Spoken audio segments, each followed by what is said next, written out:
ನಾರ್ಸಿಸಿಸ್ಟ್ಗಳು ನಿಮ್ಮನ್ನು ದ್ವೇಷಿಸಲು 5 ಮುಖ್ಯ ಕಾರಣಗಳು.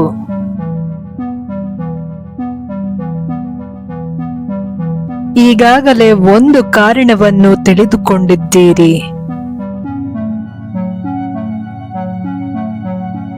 ಇವತ್ತಿನ ಸಂಚಿಕೆಯಲ್ಲಿ 2ನೆಯ ಹಾಗೂ 3ನೆಯ ಕಾರಣಗಳನ್ನು ತಿಳಿಸಿಕೊಡಲಿದ್ದೇನೆ ಸ್ನೇಹಿತರೆ.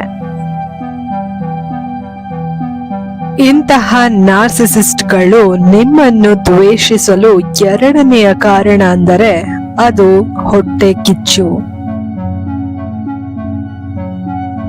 ಹೌದು ಸ್ನೇಹಿತರೆ, ಅವರಿಗೆ ನಿಮ್ಮ ಮೇಲೆ ಅತಿಯಾದ ಹೊಟ್ಟೆ ಕಿಚ್ಚಿರುತ್ತದೆ. ನೀವು ಬೇರೆಯವರೊಂದಿಗೆ ಆಕರ್ಷಿತರಾಗಿದ್ದೀರಿ, ನೀವು ಬೇರೆಯವರೊಂದಿಗೆ ತೊಡಗಿಸಿಕೊಂಡಿದ್ದೀರಿ ಎಂಬ ಭಾವನೆಗಳನ್ನು ಇವರು ಇಟ್ಟುಕೊಂಡು ನಿಮ್ಮನ್ನು ಅವಮಾನದಿಂದ ಅಥವಾ ಅನುಮಾನದಿಂದ ನೋಡುತ್ತಿರುತ್ತಾರೆ. ಆ ಬೇರೆ ವ್ಯಕ್ತಿಯು ನಿಮ್ಮನ್ನು ಇವರಿಂದ ಕಸಿದುಕೊಳ್ಳುತ್ತಿದ್ದಾರೆ ಎಂಬ ಭಾವನೆಯನ್ನು ಇಟ್ಟುಕೊಂಡು ಅತಿಯಾದ ಕೋಪದಿಂದ ವರ್ತಿಸುತ್ತಾರೆ. ಇಂತಹ ನಾರ್ಸಿಸಿಸ್ಟ್ಗಳು ಯಾವುದೇ ರೀತಿಯ ಸಂಬಂಧಗಳಲ್ಲಿ ನಿಷ್ಠೆಯನ್ನು ಹೊಂದಿರುವುದಿಲ್ಲ. ಹಾಗಾಗಿ ನೀವು ಸಹ ಅದೇ ರೀತಿ ಎಂದು ಭಾವಿಸಿ ನಿಮ್ಮ ಮೇಲೆ ಅತಿಯಾದ ಕೋಪ ಮಾಡಿಕೊಂಡಿರುತ್ತಾರೆ. ಅವರು ಆ ರೀತಿ ಕೆಟ್ಟದಾಗಿ ಯೋಚಿಸಿದರೆ ನೀವು ಸಹ ಅದೇ ರೀತಿ ಕೆಟ್ಟದಾಗಿ ಯೋಚಿಸುತ್ತೀರಿ ಎಂದು ಭ್ರಮೆಯನ್ನು ಇಟ್ಟುಕೊಂಡಿರುತ್ತಾರೆ. ಇದೇ ಕಾರಣಕ್ಕಾಗಿಯೇ ಅವರು ನಿಮ್ಮನ್ನು ದ್ವೇಷಿಸಲು ಪ್ರಾರಂಭಿಸುತ್ತಾರೆ.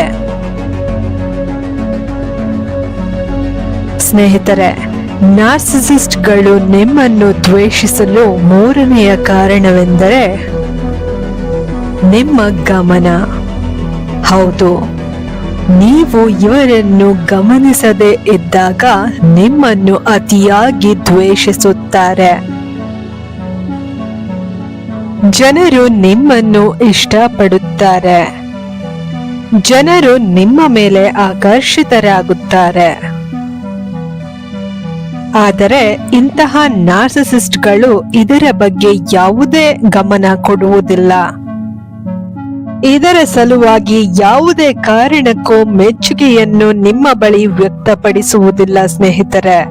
ಬದಲಾಗಿ ನಿಮಗಿಂತ ಅವರನ್ನು ಹೆಚ್ಚು ಜನ ಇಷ್ಟಪಡಬೇಕು ಎಂದು ಅವರು ಹೊಟ್ಟೆ ಕಿಚ್ಚು ಪಡುತ್ತಾರೆ.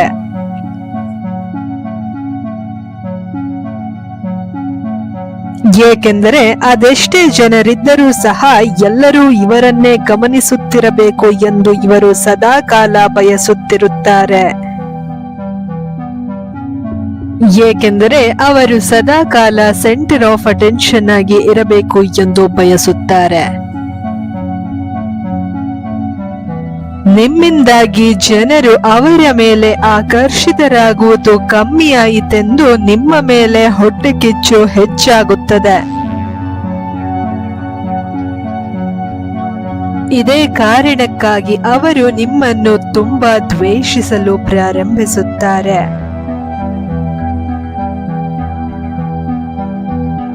ಸ್ನೇಹಿತರೆ, ಈಗಾಗಲೇ ಹಿಂದಿನ ಸಂಚಿಕೆಗಳಲ್ಲಿ ನಾನು ನಿಮಗೆ ತಿಳಿಸಿರುವ ಹಾಗೆ ಈ ನಾರ್ಸಿಸಿಸ್ಟ್ಗಳು ನಿಮ್ಮ ಜೀವನದಲ್ಲಿ ಯಾರ ರೂಪದಲ್ಲಿ ಬೇಕಾದರೂ ಇರುವ ಸಾಧ್ಯತೆ ಇರುತ್ತದೆ.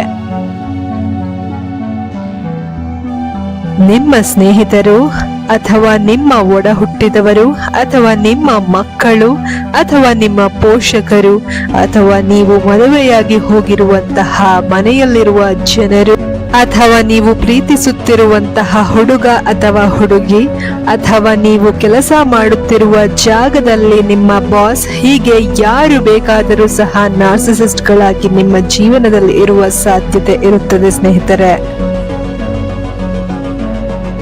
ಸ್ನೇಹಿತರೆ, ಇಷ್ಟು ಹೊತ್ತು ನಾನು ಹೇಳಿದ ಎಲ್ಲಾ ವಿಚಾರಗಳು ಸಹ ಕೌನ್ಸಿಲಿಂಗ್ ರೂಪದಲ್ಲಿ ಇದ್ದ ಕಾರಣಕ್ಕಾಗಿ ನಿಮಗೆ ಬಹಳ ಉಪಯುಕ್ತವಾಗಲಿದೆ ಎಂದು ಭಾವಿಸುತ್ತೇನೆ. ಮುಂದಿನ ಸಂಚಿಕೆಯಲ್ಲಿ ನಾರ್ಸಿಸಿಸ್ಟ್ಗಳು ನಿಮ್ಮನ್ನು ತೀವ್ರವಾಗಿ ದ್ವೇಷಿಸಲು ಮತ್ತೆರಡು ಕಾರಣಗಳನ್ನು ತಿಳಿಸಿಕೊಡುತ್ತೇನೆ ಸ್ನೇಹಿತರೆ. ಈ ವಿಡಿಯೋ ನಿಮಗೆ ಬಹಳ ಉಪಯುಕ್ತವಾಗಿದೆ ಅಂತ ಅನ್ನಿಸಿದರೆ ದಯವಿಟ್ಟು ಒಂದು ಲೈಕ್ ಮಾಡಿ ಹಾಗೂ ನಿಮ್ಮ ಅನಿಸಿಕೆ ಅಭಿಪ್ರಾಯಗಳನ್ನು ಕಾಮೆಂಟ್ ಮೂಲಕ ತಿಳಿಸಿ ಹಾಗೂ ನಿಮ್ಮ ಪ್ರೀತಿ ಪಾತ್ರರೊಂದಿಗೆ ವಿಡಿಯೋವನ್ನು ಶೇರ್ ಮಾಡಿ ಸ್ನೇಹಿತರೆ.